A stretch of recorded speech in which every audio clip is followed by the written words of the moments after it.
My boyfriend had one rule and I broke it for a game. Now my life is over.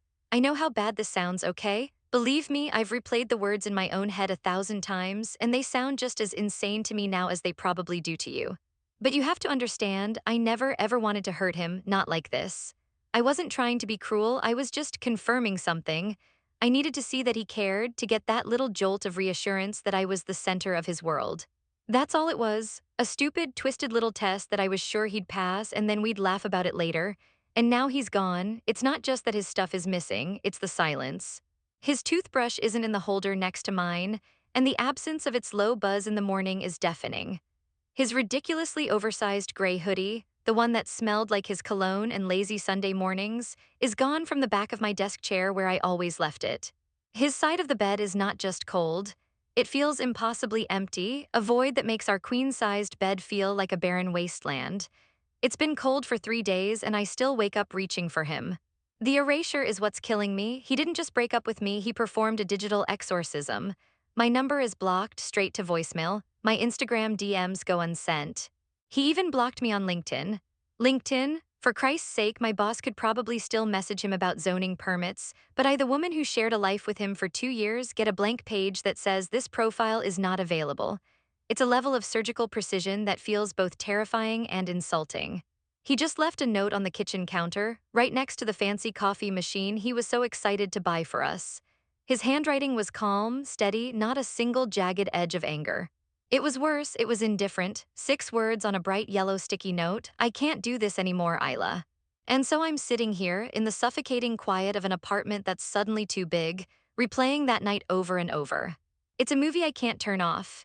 The noise, the lights, the smug, satisfied look on my own face in the bar mirror. God, I was so stupid. I was playing a game, so sure I knew all the rules and the final outcome.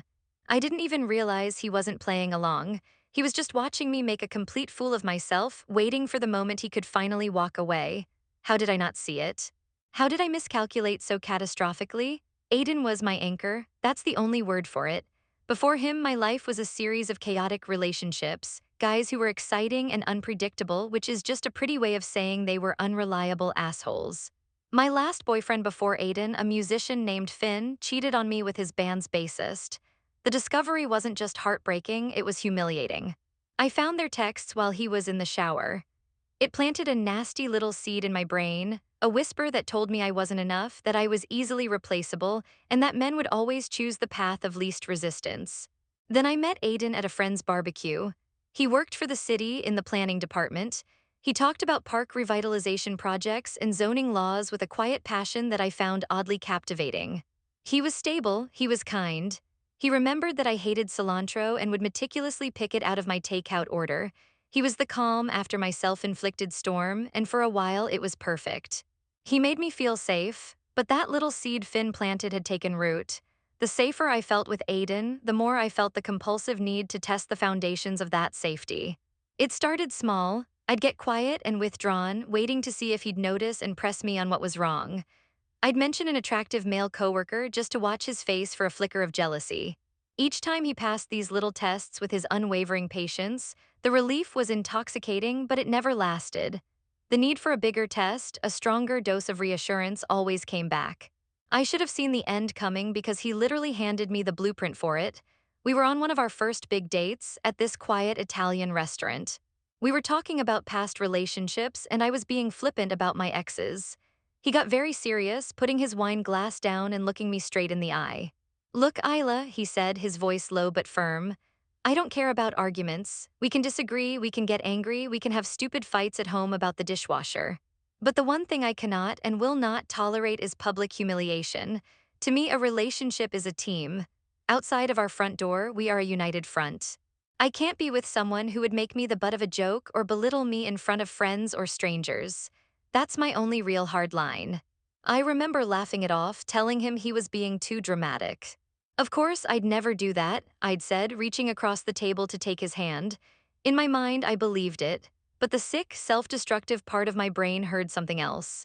It didn't hear a boundary, it heard a challenge. It heard the exact coordinates of his most vulnerable point, and it filed that information away for later. The party was at a place called the Gilded Cage. One of those obnoxiously loud downtown bars with exposed brick and cocktails that cost $20.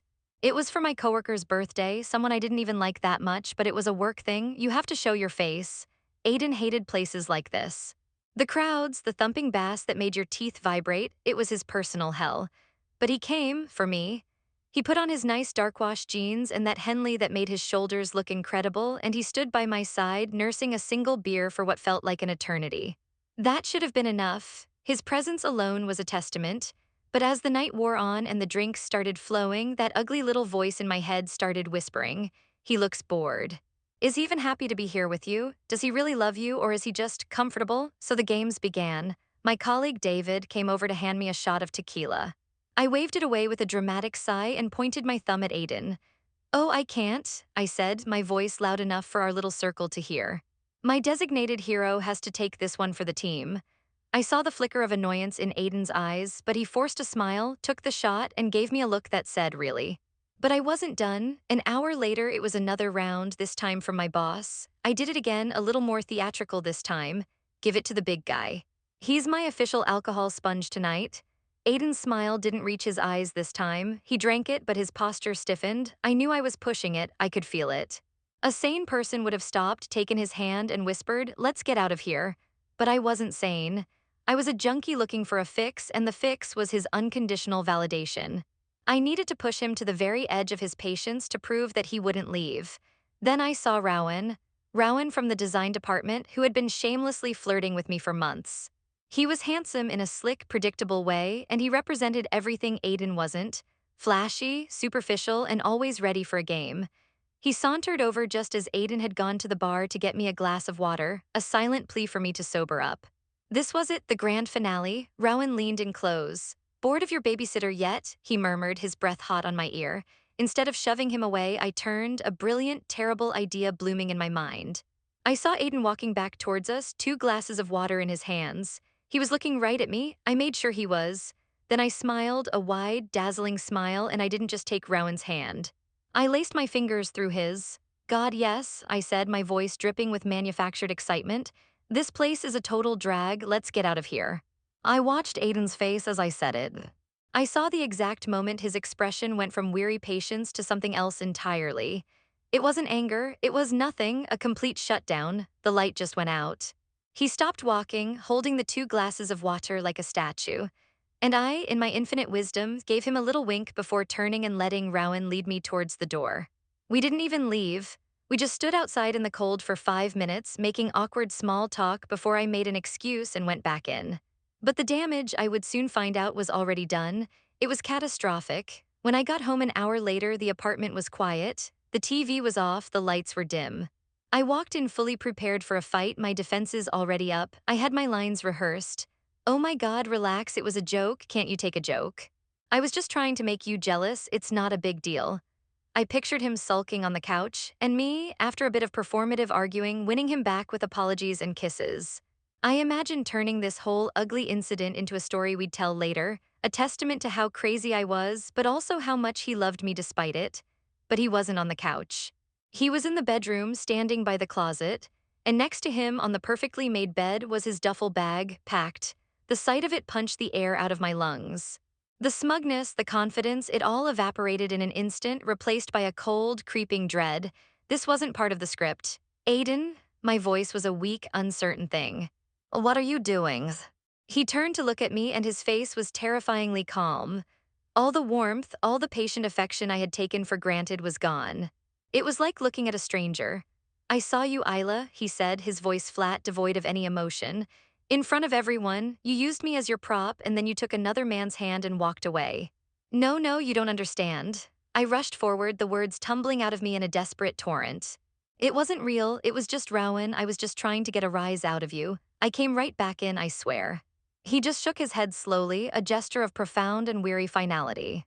"It doesn't matter if you left with him or not," he said, zipping the duffel bag closed.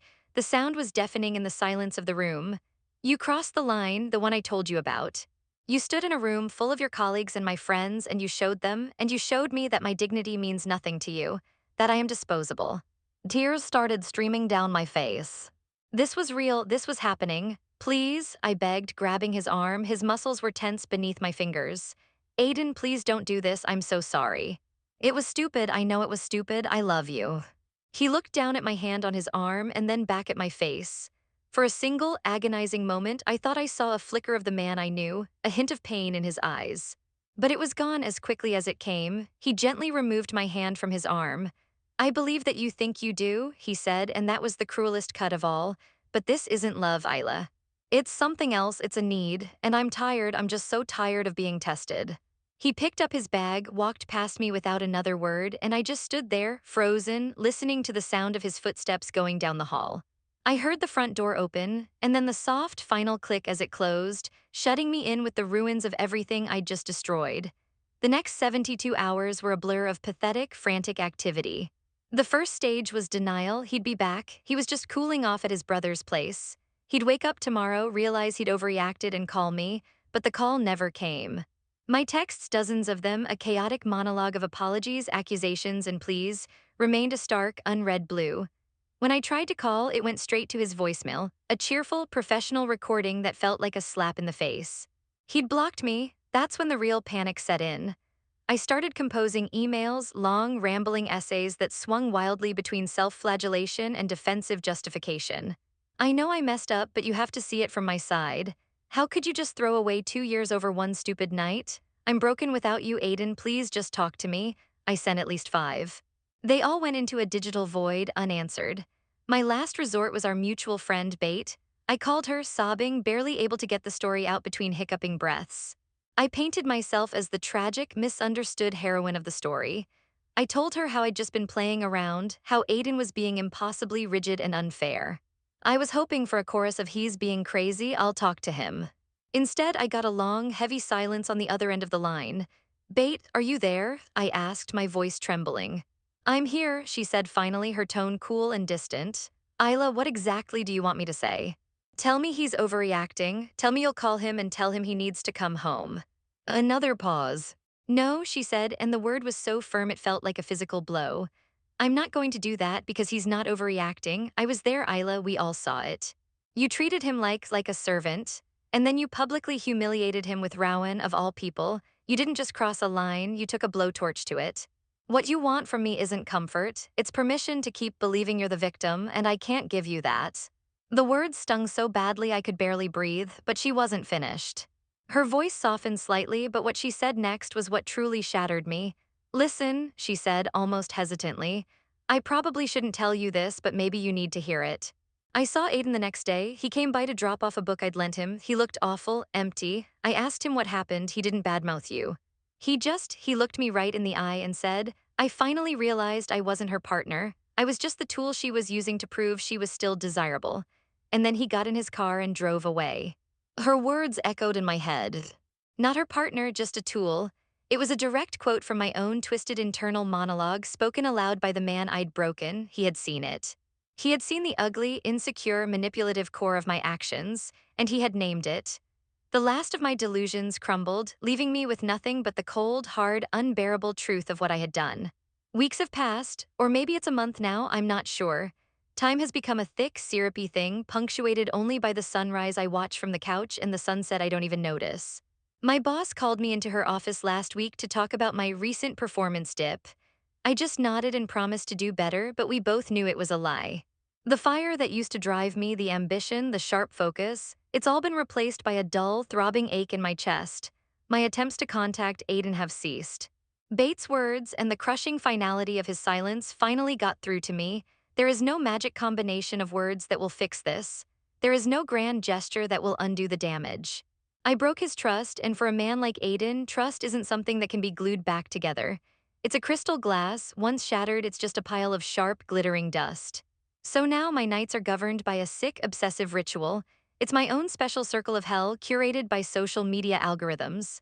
I can't look at Aiden's page directly. I am a ghost to him, blocked and banished, but I can still see the world he moves in. I have become a digital stalker, a pathetic archaeologist digging through the artifacts of other people's lives to find a fossil of the one I lost. I scroll through Bates' photos, through the posts of our mutual friends, my thumb moving with a twitchy, desperate energy. I scan group shots, my eyes darting past smiling faces looking for him. A glimpse of his arm in the background of a story. The sound of his laugh in a video from a birthday dinner I wasn't invited to. Each discovery is a fresh stab of pain, a reminder that his life is continuing, expanding, while mine has shrunk to the dimensions of this phone screen. Tonight, I found the mother lode.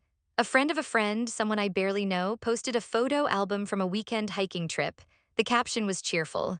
Great weekend escaping the city with this crew, and there he was, in the third picture.